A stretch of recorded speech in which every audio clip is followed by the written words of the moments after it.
तालु की स्थिति के आधार पर स्वरों का वर्गीकरण कितने भागों में होता है। अब आप इसको देखिए किस तरह, मान लीजिए जैसे ये हमारा मुख का आंतरिक भाग है, जो ये दांत है जैसे, और इससे दांतों से ऊपर होते हैं मूर्धा, ठीक है। और यहाँ पे नासिका और यहाँ पे कॉकल, नासिका, और इससे पूर्व जो ये भाग है, ये रहती है हमारी तालु।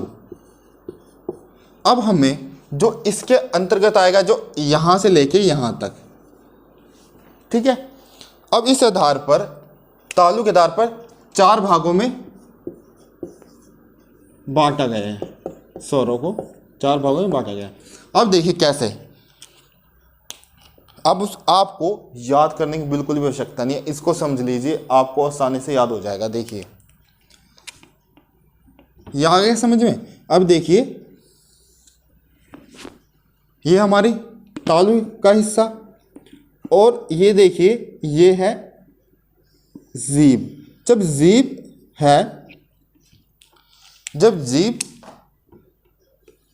बंद कर दे रास्ता, तालु का रास्ता यहाँ क्या हुआ, ये बंद हो गया, इसको ये जीभ, ये तालु।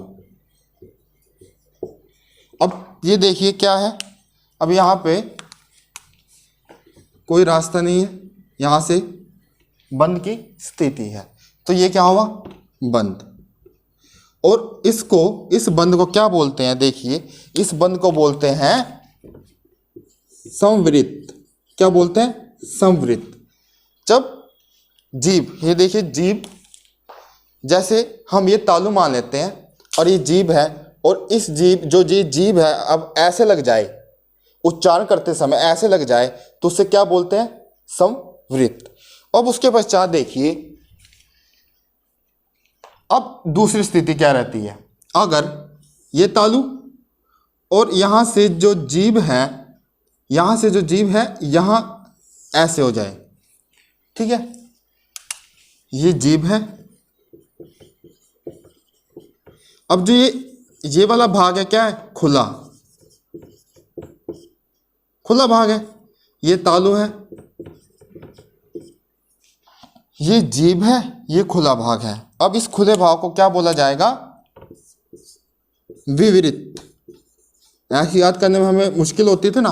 अब देखिए जैसे ये भाग है, अब देखिए इसको, ये तालु है और ये यहाँ से जो जीभ है ना ऐसे बंद हो गई, और आगे वाला भाग उच्चारण करते हुए खुला है। उसके बाद देखिए, उसके बाद एक स्थिति ये बनती है, ये तालु है और एक भाग जीभ का ऐसे, मतलब आधी तालु के आधे में बंद रहता है, और एक ऐसे, तो ये क्या है, आधा खुला हुआ, और ये क्या है, आधा बंद। अब आधा बंद है, बंद वाला क्या था, अर्ध संवृत्त आ जाएगा, और आधा खुला क्या आएगा, अर्ध विवृत्त आ जाएगा, ठीक है ना। अब इसकी स्थिति तालु है, और ये देखिए इधर से आगे से क्या है, खुला, और पीछे से क्या है, बंद। जो जीभ है वो आधी खुली और आधी बंद को हम संवृत्त और अर्धवृत्त आदि खुली को बोलते हैं। इस तरह जीभ के आधार पर 4 स्थितियां हैं। अब देखिए ये 4 तरह के तालु के आधार पर स्वरों का वर्गीकरण था। अब कौन कौन से स्वर किस भाग में आते हैं वो भी देखिए। सबसे पहले हम खुले भाग को देखेंगे। हमें इसमें भी एक ही याद करना है, जैसे ये आ। अब आप बताइए कि सबसे ज़्यादा किस स्वर में हमारा मुख खुलता है? आ में। जब बच्चे को हम डॉक्टर के पास लेके जाते हैं तो डॉक्टर क्या बोलता है, बेटा मुंह खोलो, तो उसमें क्या लिखा आ। तो ये जो आ है वो क्या हुआ, खुला हुआ। तो खुला हुआ कौन सा था? विवृत स्वर। तो आपने ये याद रखना है। उसके बाद देखिए आ जो है, आ कैसे बनता है? दीर्घ संधि में कैसे बनता है? ए प्लस ए। तो यहाँ क्या है, ये आधा और ये आधा। अब आधा आधा है तो अर्ध विपरीत स्वर, अर्ध विपरीत स्वर जो है का क्या होगा, ए।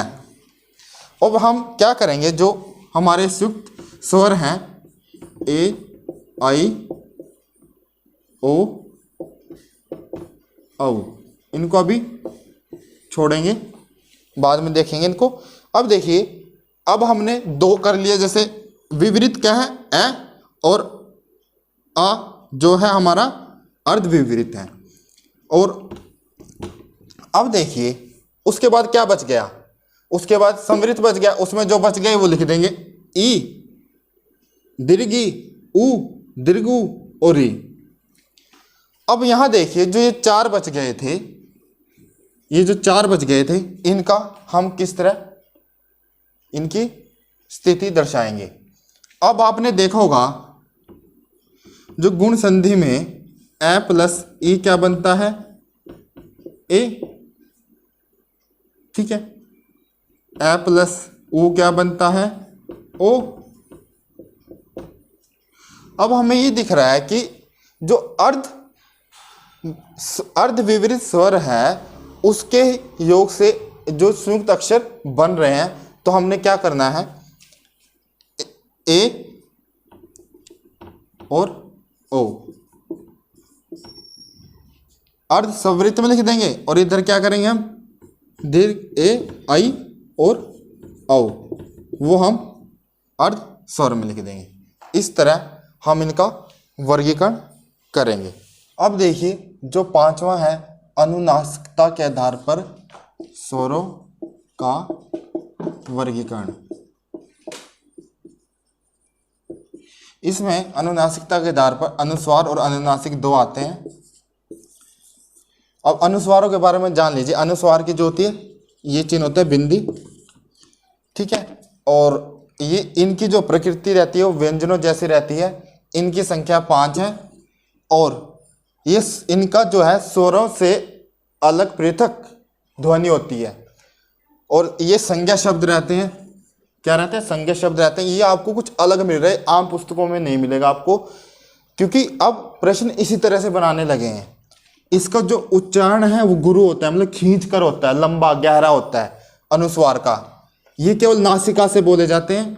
और ये तत्सम शब्द अधिकतम जो होता है, तत्सम शब्द होते हैं अनुस्वार। उसके बाद अनुनासिक, जिनका उच्चारण मुख और नाक दोनों से होता है।